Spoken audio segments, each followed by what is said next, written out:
say is that we have deliberately, when I came into office, being a woman governor, one of the things that I asked myself is, what is it that I can do to make a difference?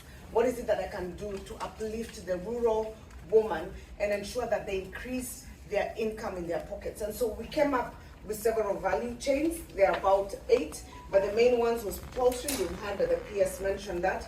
Tomato, you have seen it in the video. Dairy, avocado, rice, coffee. And in each and all those value chains, we started from the bottom. You've seen me actively with the women in the field, giving them seedlings, if it was agriculture, avocado. For the poultry program, we built for them their houses, chicken coops. We gave them the chicks.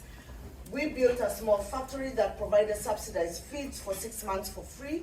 Then when the women keep their chicken and they start laying eggs, we take on the eggs through what we call the KURUNGARIA investment development. In our challenge, especially on the issue of the Kuza Biashara, our biggest challenge, you will be surprised by this.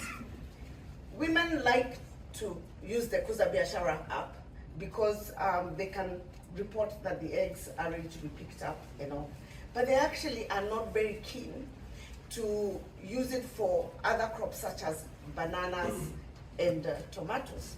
And this is why. They take their produce to the market maybe twice a week. And during that twice a week is when they socialize.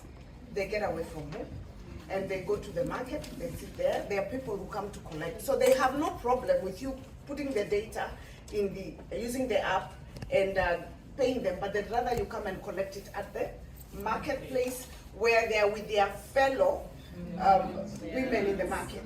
And that has been one of the assumptions. We've always assumed that if you give them an app, they will be happy to just stay at home and somebody to come and collect the tomatoes and the bananas, and then they would then be sitting there and wait for M-Pesa.